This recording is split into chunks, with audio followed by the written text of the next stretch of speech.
Hello दोस्तों, नमस्कार। आप सभी का हार्दिक अभिनंदन, स्वागत है संस्कार एकेडमी पीपला के यूट्यूब चैनल पर। मैं आपका दोस्त चरण सिंह तोमर। मित्रों, जैसा कि आपको विदित है कि हमारा जो टॉपिक चल रहे हैं वो हम करंट अफेयर्स लेके चल रहे हैं, और वो भी राजस्थान करंट अफेयर्स। मित्रों, और आप सभी जानते ही हैं कि जिस परीक्षा में राजस्थान करंट अफेयर्स आता है वहाँ पर हमारा जो वीडियो है बहुत ज़्यादा इंपॉर्टेंट, महत्वपूर्ण रहने वाला है मित्रों। और इसलिए आपको क्या करना है, इस वीडियो को अधिक से अधिक शेयर करना है, जिससे कि इस वीडियो का लाभ अन्य बच्चों को मिल सके। हमारे चैनल को आपको सब्सक्राइब करना है, वीडियो को लाइक करना है, शेयर करना है, कमेंट करना है। तो मित्रों, आज चलते हैं हम राजस्थान करंट अफेयर्स। तो देखिए, हमारा पहला बिंदु है, हाल ही में राजस्थान के रामपुर में बन रही कोटा ट्रिपल आईटी के निर्माण पर कुल कितने करोड़ रुपए खर्च किए गए। तो मित्रों, ये कोटा के अंदर यानी कोटा में ट्रिपल आईटी का निर्माण चल रहा है, और उस पर कुल कितना करोड़ रुपए का खर्च जो हुआ है वो है 121 करोड़। यानी कि आईटी के क्षेत्र में आप जानते ही हैं कोटा में क्या है, कोटा में टेक्निकल यूनिवर्सिटी है, और कोटा शहर जो है वो आईटी यानी टेक्निकल के क्षेत्र में बहुत ज़्यादा है। इसलिए कोटा के अंदर ट्रिपल आईटी के निर्माण का काम चल रहा है, और उस पर कुल 121 करोड़ का जो है वो खर्च होने वाला है मित्रों। उसके बाद में बात करते हैं राजस्थान घरेलू यात्रा मार्ट। राजस्थान घरेलू यात्रा मार्ट इसको बोलते हैं राजस्थान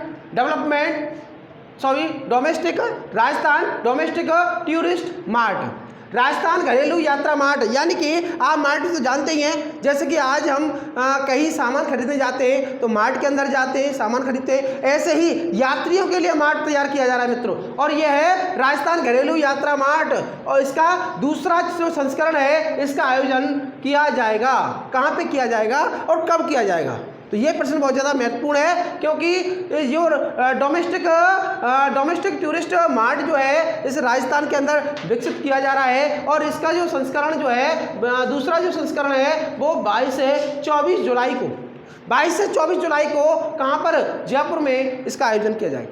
मित्रों, इसका जो आयोजन है, इस दूसरे संस्करण का आयोजन जो है वो राजस्थान के अंदर डोमेस्टिक घरेलू यात्री जो है उनको बढ़ावा देने के लिए किया जा रहा है।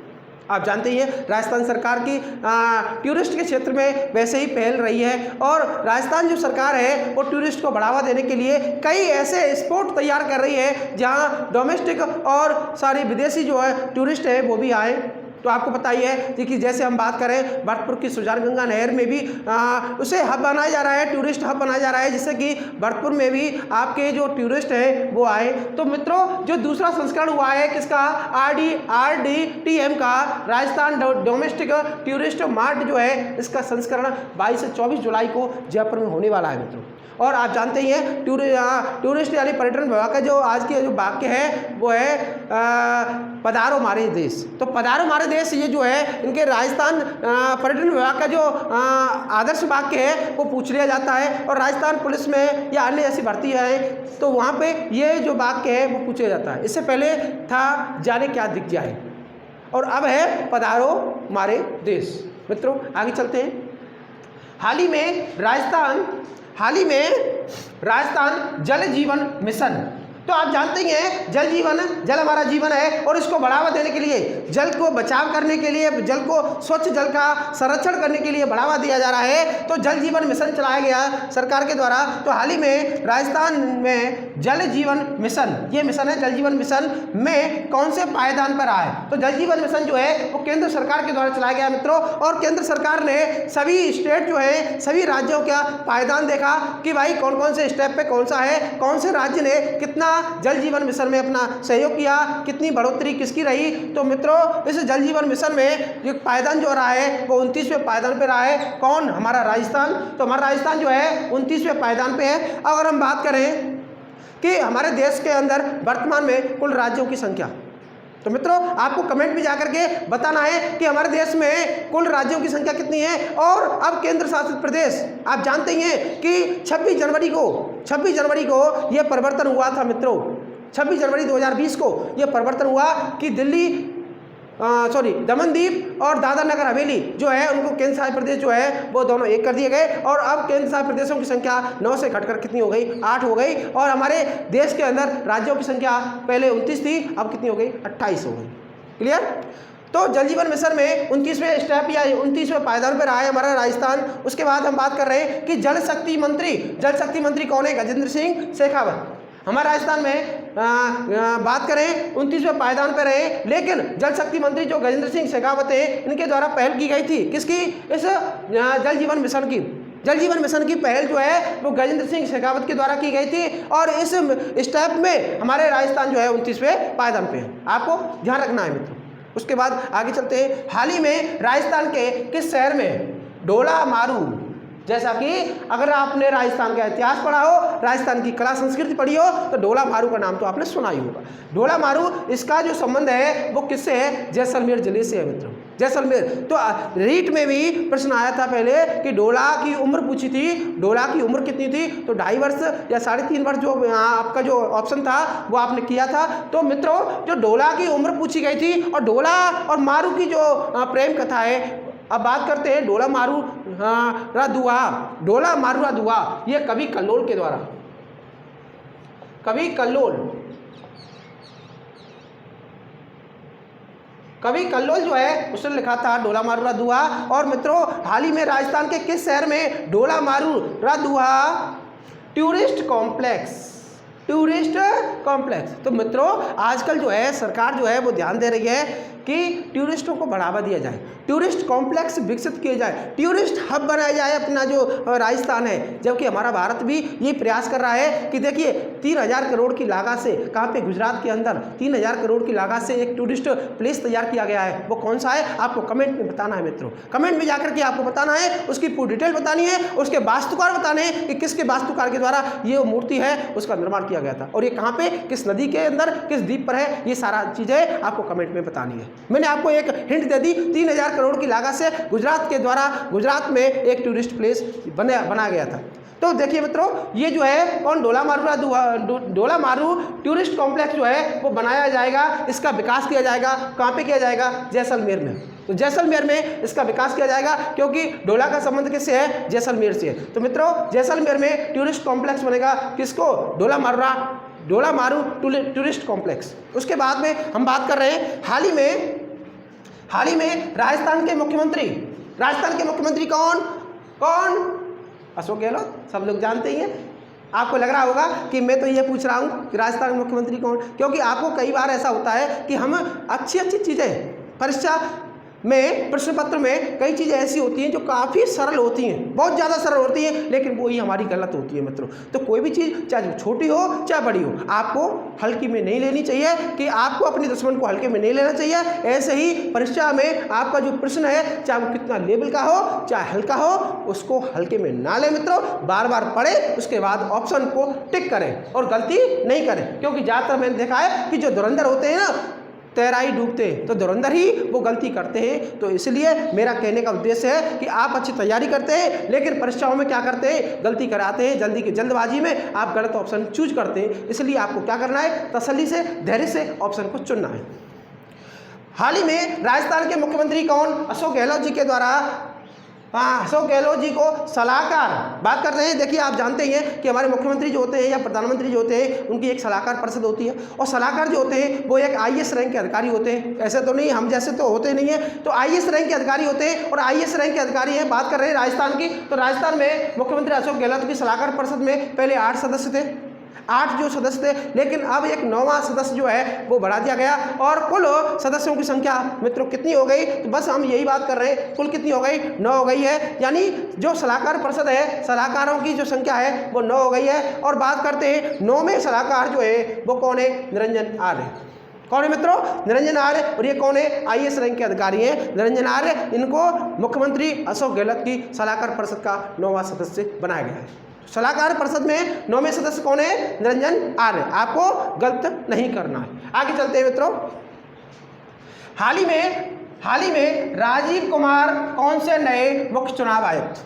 देखिए मित्रों, मुख्य चुनाव आयुक्त आप जानते ही हैं। चुनाव आयुक्त जो होते हैं, देखिए हमारा जो निर्वाचन आयोग होता है, उस निर्वाचन आयोग में चुनाव आयुक्त होते हैं, और चुनाव आयुक्त जो है पूरे जो निर्वाचन प्रणाली है उसको कंट्रोल करते हैं। तो देखिए, हाल ही में राजीव कुमार जो है वो नए चुनाव आयुक्त नियुक्त किए गए, और ये कौन से नंबर के? हमारा प्रश्न यही था मित्रों। एक बार प्रश्न में पूछा गया था RBI के गवर्नर देखिए प्रश्न कहीं से भी कुछ भी आ सकता है। आरबीआई के गवर्नर पूछा गया था, वो कौन से बनाए गए, तो आप भी हमें कमेंट में जाकर के बता दीजिए आरबीआई के जो वर्तमान गवर्नर है वो कौन है मित्रों। तो देखिए हम यही चलते हैं, हाल ही में राजीव कुमार जो है कौन से मुख्य चुनाव आयुक्त बनाए गए, मुख्य चुनाव आयुक्त बनाए गए, तो वो है मित्रों कौन से 25वें चुनाव आयुक्त। कौन से नंबर के 25वें नंबर के चुनाव आयुक्त बनाए गए हैं। और मित्रों आप जानते ही हैं जो चुनाव आयुक्त होते हैं उनका जो कार्यकाल होता है वो 6 वर्ष का होता है, या उनकी उम्र जो है वो 65 वर्ष की, जो भी पहले हो वो उनकी कार्यकाल होता है, या तो इनकी उम्र 65 वर्ष हो पहले,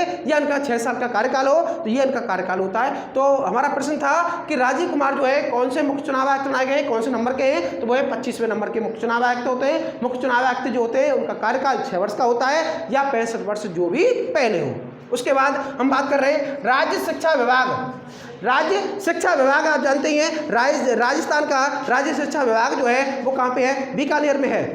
राज्य शिक्षा विभाग जो है उसका मुख्यालय कहाँ है, बीकानेर में। और उसके द्वारा राज्य शिक्षा विभाग के द्वारा बालिकाओं की शिक्षा के लिए, बालिकाओं की शिक्षा के लिए, बालिकाओं की शिक्षा की ओर बढ़ावा देने के लिए, बालिकाओं को शिक्षा से जोड़ने के लिए और बालिकाओं को आत्मनिर्भर बनाने के लिए राज्य सरकार के द्वारा या राज्य शिक्षा विभाग के द्वारा एक पहल चलाई गई, एक कार्यक्रम चलाया गया है, उसका नाम है कन्या प्रवेशोत्सव कार्यक्रम। कन्या प्रवेशोत्सव कार्यक्रम, ये कार्यक्रम जो है वो राजस्थान शिक्षा जो विभाग है उसके द्वारा चलाया गया है। और मित्रों ये लड़कियों को, बालिकाओं को आत्मनिर्भर बनाने के लिए, उन्हें पढ़ाने के लिए, उन्हें अपने कार्यों में दक्ष बनाने के लिए इस कार्यक्रम का प्रारंभ किया गया है। और इस कार्यक्रम की जो शुरुआत है मित्रों इसी सत्र 2022 से, इसी सत्र 2022 और 23 से इसकी प्रारंभ होने वाला है। उसके बाद आगे चलते हैं, राष्ट्रीय ग्रामीण आजीविका मिशन, आप सब जानते ही हैं, राष्ट्रीय ग्रामीण आजीविका मिशन की ओर से वाराणसी, अब वाराणसी क्या, आप वाराणसी को जानते होंगे, आप भारत देश के प्रधानमंत्री को जानते हैं कौन है, क्या कमेंट में आप मुझे बता सकते हैं कि हमारे भारत देश के प्रधानमंत्री कौन है और वो कहाँ से लोकसभा सदस्य है। मित्रों वही है कहाँ, वाराणसी। तो वाराणसी से क्या है, लोकसभा सदस्य है कौन, हमारे वर्तमान जो प्रधानमंत्री है। तो वाराणसी में आयोजित वित्तीय समावेशन के मंथन कार्यक्रम, एक कार्यक्रम चलाया गया मंथन कार्यक्रम, तो इसका वित्तीय समावेशन हुआ है। इस कार्यक्रम में किसे सम्मानित किया गया। मित्रों आप कह रहे हैं कि सर आप तो राजस्थान करंट अफेयर्स पढ़ा रहे हैं और आप इंडिया पे जा रहे हैं, लेकिन मित्रों मेरा कहने का मतलब है कि इसका रिलेशन कहाँ से है, हमारे कहाँ, राजस्थान से है। तो इसलिए ये जो बिंदु है वो राजस्थान करंट अफेयर का ही है, राजस्थान करंट अफेयर्स का ही है। तो हमारा देखो प्रश्न है कि राष्ट्रीय ग्रामीण आजीविका मिशन की ओर से वाराणसी में आयोजित वित्तीय समावेशन के मंथन कार्यक्रम में किसे सम्मानित किया गया है, तो वो है कौन, सुरती देवी। कौन है मित्रों, सुरती देवी। और इनका संबंध कहाँ से है, जोधपुर से। इनका संबंध कहाँ से है, जोधपुर से है। और जोधपुर किस किसने देखा है, जोधपुर किस किसने देखा है, जोधपुर के अंदर क्या है, जोधपुर को कहते क्या है, ये सारे प्रश्न बहुत ज़्यादा बनते हैं आपकी जीके के हिसाब से। लेकिन मैंने तो आपको देखा होगा एक प्रश्न ये भी बनता है कि ब्लू सिटी किस शहर को कहते हैं, राजस्थान का कौन सा शहर जो है वो ब्लू सिटी के नाम से जाना जाता है। कमेंट में आकर के आप बिना देरी किए आप हमें जवाब दीजिए, ब्लू सिटी ऑफ राजस्थान। और pink city of Rajasthan Jaipur को कहते हैं। हाँ कुछ बच्चे से बता रहे pink city of Rajasthan Jaipur को कहते हैं, गुलाबी नगर जो है जयपुर को कहा जाता है। और मित्रों आप जानते ही होंगे कि जयपुर को गुलाबी रंग जो दिया था वो सवाई राम सिंह के द्वारा दिया गया था, ठीक है ना। उसके बाद आगे चलते हैं, राजस्थान में डिजिटल प्लेनेटोरियम, राजस्थान में डिजिटल प्लेनेटोरियम की स्थापना। तो डिजिटल प्लेनेटोरियम है क्या चीज़ है मित्रों, ये क्या बला है, तो ये ऐसी बला है जो आपके शिक्षा से जुड़ी हुई है, आपके शिक्षा को डिजिटलाइजेशन करने के लिए जुड़ी हुई है। आजकल आप जानते ही हैं, आपने बहुत सारे नाम सुने होंगे, बहुत कोचिंगों के नाम सुने होंगे, वो जिन्होंने नवाचारों का इस्तेमाल हो चुका है क्योंकि उनके पास पैसा बहुत है। मित्रों एक दिन आपके भी सहयोग से हम भी कुछ आपके लिए लाएंगे, नवाचार करके दिखाएंगे। मित्रों यही है डिजिटल प्लेनेटेरियम। तो डिजिटल प्लेनेटेरियम जो है इसकी स्थापना किस जिले में की जाएगी, तो किस जिले में की जाएगी मित्रों, वो है कोटा, बीकानेर और भरतपुर। कोटा, बीकानेर और भरतपुर मित्रों यहाँ पे जो है वो केंद्र स्थापित किए जाएंगे, किसके, डिजिटल प्लेनेटेरियम की। उसके बाद में अगर हम बात करें इसका जो एजुकेशन हब बनाया जाएगा, एजुकेशन हब वैसे तो आप जानते ही हैं कि हमारा राजस्थान का एजुकेशन हब कौन सा है, तो वो है कौन, राजस्थान की राजधानी जयपुर। हाँ, कुछ लोगों को याद आ रहा है कि जयपुर में लहरिया, हाँ, सावन के महीने में पहनते हैं।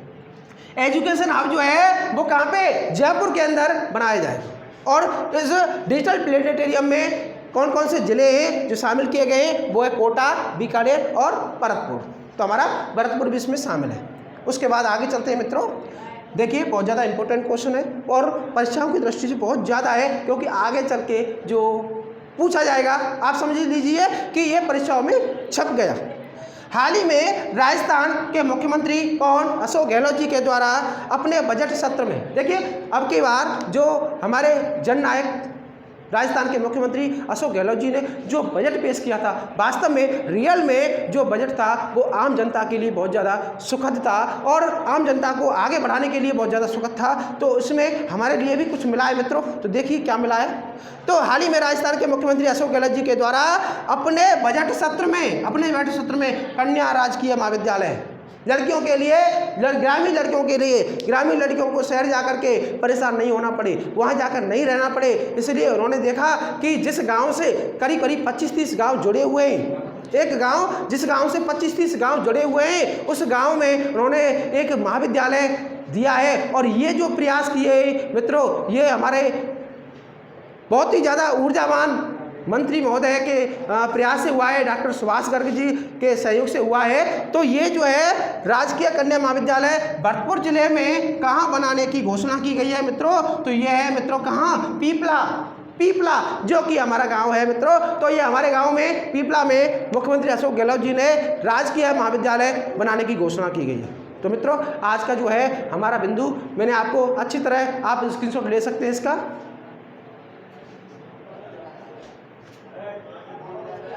राजस्थान की आगामी परीक्षाओं में ये जो बिंदु है बहुत ज़्यादा इंपॉर्टेंट है और आपको मित्रों देखना नहीं भूलना चाहिए। और अधिक से अधिक आप क्या करना है, आपको संस्कार एकेडमी पीपला यूट्यूब चैनल को सब्सक्राइब करना है, वीडियो को लाइक करना है, शेयर करना है, कमेंट करना है और हमारे टेलीग्राम चैनल को ज्वाइन करना है मित्रों।